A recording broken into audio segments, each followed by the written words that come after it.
Today our group assignment is Nissan Motor versus the United States. And my name is Shengjuan He. My student ID is NMB3036.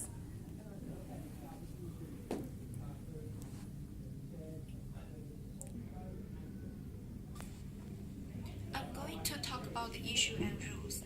Firstly, background of the case. The plaintiff in this case is Nissan Motor Manufacturing Corporation USA. Nissan moves for a summary judgment requiring the United States Customs Service to reliquidate entries of production machinery and related capital equipment and refund over $3 million in duties. While the defendant is the United States. The United States moves for a summary judgment affirming customs assessment of duties. The issue in Nissan's case is that whether the equipment imported from Nissan from Japan into a U.S. subzone for use in the production of a motor vehicle is subject to duty. Nissan argues that Nissan is not subject to duty, while U.S. argues that Nissan is subject to duty. In this case, Customs decided that production equipment imported into a foreign trade zone is not merchandise for purpose of the Foreign Trade Zone Act, and thus dutiable. However, Customs deferred assessment of duties on production machinery until it was completely installed and tested in full-scale production of motor vehicles in the subzone. And they also mentioned this history to show Congress' intent that zones not to be used to completely avoid duties on production equipment that is consumed in a zone. Lastly, I'm going to talk about act and rule. A foreign trade zone is an isolated, enclosed, and policed area operated as a public utility or adjacent to a port of entry, furnished with facilities for loading, unloading, handling, storing, manipulating, manufacturing, and expediting goods, and for reshipping them by land, water, or air. The original Foreign Trade Zone Act did not permit merchandise to be manufactured in a zone. Also, in 1950, Section 3 of the Foreign Trade Zone Act amended to provide when foreign merchandise is so sent from the zone into customs territory of the United States, it should be subject to the laws and regulations of the United States. The general rule of statutory construction is that expression of one thing is the exclusion of alternative. It means that it does not permit to imply any alternative activities. My name is Chu Tong Miao and my student ID is ECU3065. I will talk about some relevant cases.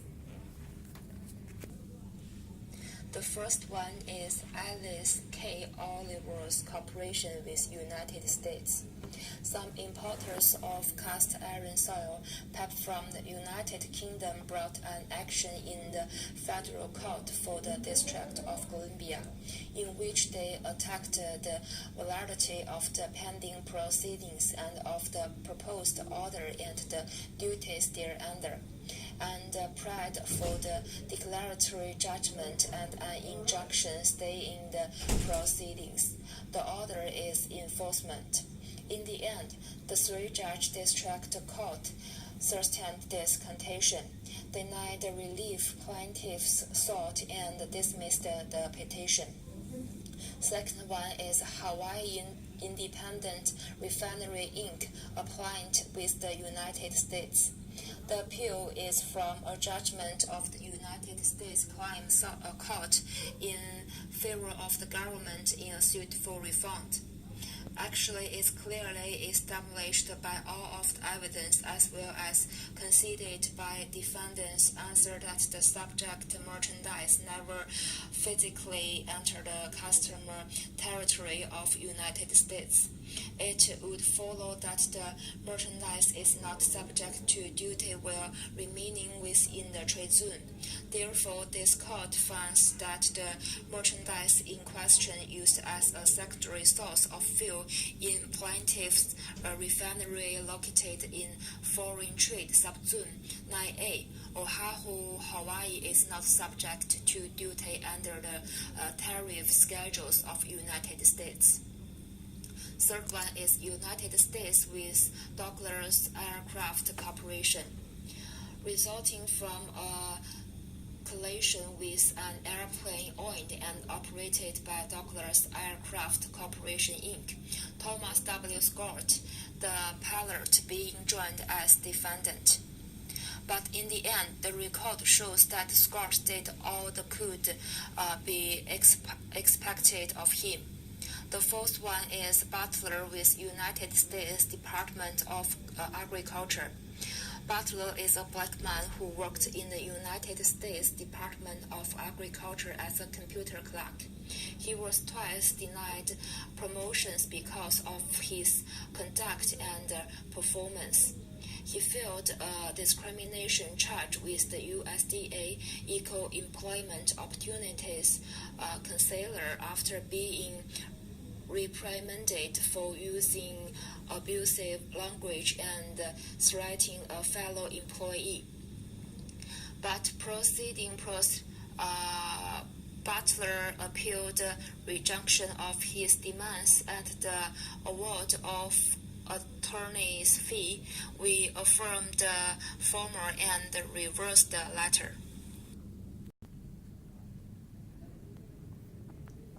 Hello, I'm Wei Chen, and my student ID is SKO30415.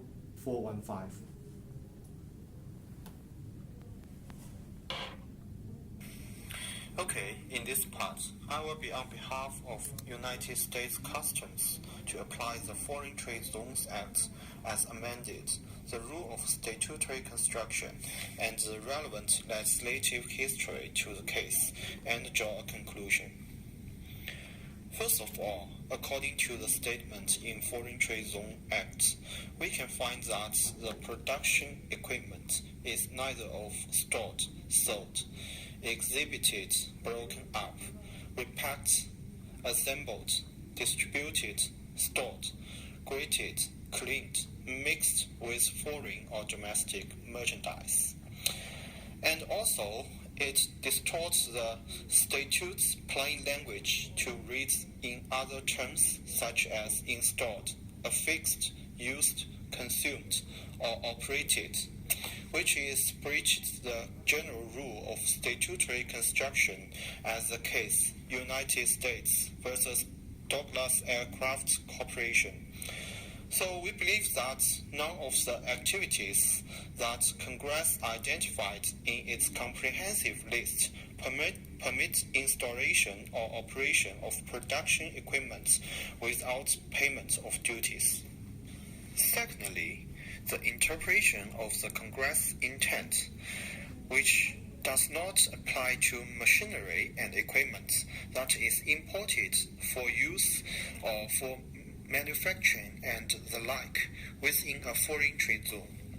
This is supported by the 1950 Amendment to the Foreign Trade Zones Act of 1934, Section 3, and also supported by the case Alice K. Lois Corporation versus United States and Butler versus United States Department of Agriculture. So we can state that Nissan's equipment cannot be termed merchandise. Finally, we want to examine the dutiability of the equipment. So we reference the case Hawaii Independent Refinery versus United States and distinguish the article from the refined crude oil. We all know refined crude oil is merchandise within the meaning of the Foreign Trade Zones Act. However, production equipment is not merchandise because Congress' exhaustive list of permissible operations does not permit an article to be brought into a zone free of duty to be used as production machinery to make other articles. Okay, at the end of our presentation, based on the language of the Foreign Trade Zones Act as amended, the rule of statutory construction and the relevant legislative history, the machinery imported by Nissan from Japan into a U.S. subzone for use in the production of motor vehicles is subject to duty. And this is